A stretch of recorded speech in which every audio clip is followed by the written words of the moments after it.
Hello friends, Hathras में जो घटना हुई इसमें कि एक बच्ची का बलात्कार हुआ और वो मौत के मुंह में समा गई, या इसके बाद अभी फिर उसके बाद दिल्ली में एक घटना हुई जिसमें एक छोटी बच्ची का बलात्कार किया गया। हमारे समाज की स्थिति महिलाओं को लेके बहुत बुरी है। हम कितने ही प्रोग्रेसिव हो जाएं, हम कितनी बड़ी बड़ी बातें करें, कुछ भी करें, लेकिन समाज में जो महिलाओं की स्थिति या औरतों के बारे में जो हम सोचते हैं उस सोच को समझना बहुत ज़्यादा ज़रूरी है। क्राइम होते हैं, लोग गुनाह करते हैं, जेल जाते हैं, मीडिया इतना आता है, सब कुछ होता है, लेकिन फिर भी गुनाह रुकता नहीं है। ऐसे क्या कारण है जिनको हम जाने समझें कि ये क्यों नहीं रुक रहा है, क्यों इतने हमले होते हैं औरतों पे और ख़ास तौर पे दलित महिलाओं पे। ज़्यादातर महिलाएं वो हैं जो दलित समाज से आती है, जो पिछड़े वर्ग से आती है, जो जनजाति समाज से आती है। और इसका क्या कारण है? समाज की ऐसी कौन सी सोच है जो इस सब को बढ़ावा देती है, और क्यों नहीं हम इस सब को रोक पाते? इसके पीछे अगर ठीक से समझने की हम कोशिश करें तो हमारे समाज का जो नज़रिया है वो नज़रिया है कि अगर आपको कुछ भी बदला लेना, जो कि बहुत पुरानी परंपरा चली आ रही है, जैसा कि पहले होता था, युद्ध में गांव के गांव, शहर के शहर लूटे जाते थे, और उसके बाद औरतों के साथ बलात्कार। बदला लेना है तो औरत पे हमला करो, क्योंकि औरत की इज्जत होती है, परिवार की इज्जत औरत होती है। ये सारी बातें ऐसी है जो कहीं ना कहीं समाज में बहुत गहराई तक है। औरत कमज़ोर नहीं है, लेकिन उसको बनाया गया है, उसको समझा गया है। और ऐसा नहीं है कि जो लोग बलात्कार कर रहे हैं, जो अपराध कर रहे हैं, उन्हें पता नहीं है कि इसकी सज़ा क्या है। उन्हें सब पता है। उन्हें पता है कि इसकी सज़ा क्या है, जेल होगी। उन्हें ये भी पता है मीडिया आएगा, राजनीति होगी, सब कुछ पता है। लेकिन इस बीच में उन्हें एक चीज़ ये भी पता है कि वो हीरो बन जाएंगे समाज में। क्योंकि डेल कार्नेगी की किताब अगर आप पढ़ेंगे, how to win friends and influence people, तो उसमें वो एक बात कहता है कि जो अपराधी होता है, जब वो अपराध करता है और जेल चला जाता है, तो अगले दिन उसकी सबसे बड़ी इच्छा होती है कि अखबार में अपनी फ़ोटो देखे। और कोई भी अपराधी अपने अंदर कभी ये स्वीकार नहीं करता कि उसने अपराध किया है। उसका कोई ना कोई जस्टिफिकेशन, कोई ना कोई वो उसका वो देगा कि उसने सही किया है। मैं बहुत सारी औरतों को जानती हूँ जिसमें कि जैसे मैं किसी महिला की सास को जानती हूँ, और उस सास के जब अपनी बहू के बारे में विचार सुने तो मेरे रोंगटे खड़े हो गए। वो सास कहती है कि एक शादी कर लो, 4 शादी कर लो, कोई फ़र्क नहीं पड़ता। मतलब महिला को, औरत को जानवर से बदतर समझते हैं, और एक को छोड़ा दूसरी को ले आए शादी के लिए, दहेज के लिए। आप कितनी महिलाओं का अत्याचार करते हो, कितनी महिलाओं को मार देते हो।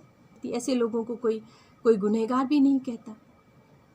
तो क्यों हम औरतें इतनी पिस रही हैं? और इसके पीछे है हमारे समाज का नज़रिया। समाज किस तरह से देखता है औरत को? उसको कमज़ोर देखता है, उसको आसानी से उसको प्रताड़ित करने वाला एक साधन देखता है। और इसके पीछे बहुत सारे कारण हैं। महिलाएं ज़्यादातर आर्थिक रूप से संपन्न नहीं होती, उनके पास ज़मीन नहीं होती, उनका कोई ज़रिया नहीं, और यही कारण है कि औरतें पिसती रहती हैं। और जो पुरुषवाद है, जो समाज में सोचते हैं कि आदमी कुछ भी करके निकल जाएगा, कोई भी गुनाह करके निकल जाएगा, सारी चीज़ें औरतों से हमने जोड़ ली। इज्जत उससे जोड़ ली। आपको बदला लेना है, वो उसके लिए भी वो बड़ी आसानी से आपको उपलब्ध है। और यही कारण है कि औरतें पिसती है, औरतों के साथ अन्याय होता है। कानून व्यवस्था की बात करें तो कानून कितना ही अच्छा हो, किताबों में लिखा हुआ कानून, संविधान में लिखा हुआ कानून कितना ही अच्छा हो सकता है। और अब बाबा साहब अम्बेडकर ने भी कहा है कि जब तक कोई कानून अच्छा या बुरा नहीं होता, कोई संविधान अच्छा या बुरा नहीं होता, अच्छे और बुरे वो लोग होते हैं जो उसको लागू कर रहे हैं, जो उसको अमल में ला रहे हैं। अमल में लाने वाले लोग कैसे हैं? क्या अमल में लाने वाले लोग जाति व्यवस्था को मानते हैं? अमल में लाने वाले लोग औरतों के विरोध में सोचते हैं? तो कोई कानून कुछ नहीं कर सकता, क्योंकि अमल में लाने वाले वैसे ही हैं। और एक सबसे बड़ी कमी हमारे समाज में है, वो कि लड़कियों को कानून का कोई ज्ञान ही नहीं है। जो कानून सिर्फ कोर्ट रूम में और वकीलों के चैम्बर्स में रह गया है, वो कानून जनता में, पब्लिक में आना चाहिए।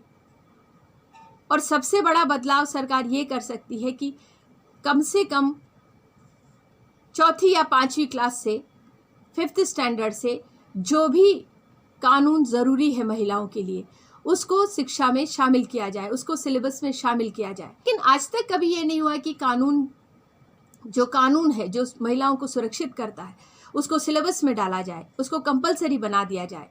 और उसके बाद ज़रूर बदलाव आएगा, क्योंकि सबको पता होगा हम बेटी बचाओ इतना करते हैं, लेकिन कितने अस्पताल हैं जिनमें सब कुछ लिखा हुआ हो कि औरतों के अधिकार क्या है।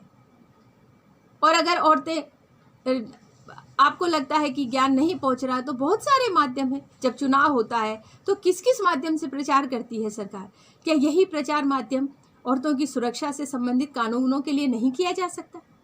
किया जा सकता है। और सबसे बड़ी बात है समाज में उन लड़कों को, समाज के उन पुरुषों को ये समझाना कि आप किसी महिला का बलात्कार करके, किसी बच्ची को पीड़ित करके, किसी छोटी सी बच्ची के साथ घिनौनी हरकत करके आप हीरो नहीं बन रहे हैं। आप एक विकृत मानसिकता के शिकार हैं और आप गुनहगार हैं, और इससे किसी का फ़ायदा नहीं होने वाला। हो सकता है आपके अखबार में फ़ोटो छप जाए, सारे मीडिया चैनल आपका नाम ले, लेकिन आप हैं तो अपराधी। और मुझे लगता है जो ज़्यादा समझ और ज़्यादा सोच बदलने की ज़रूरत है, वो उन लड़कों की बदलने की ज़रूरत है जो सोचते हैं कि लड़की का बलात्कार कर लो, लड़की को प्रताड़ित कर लो और आप हीरो बन जाओगे, आपने बदला ले लिया।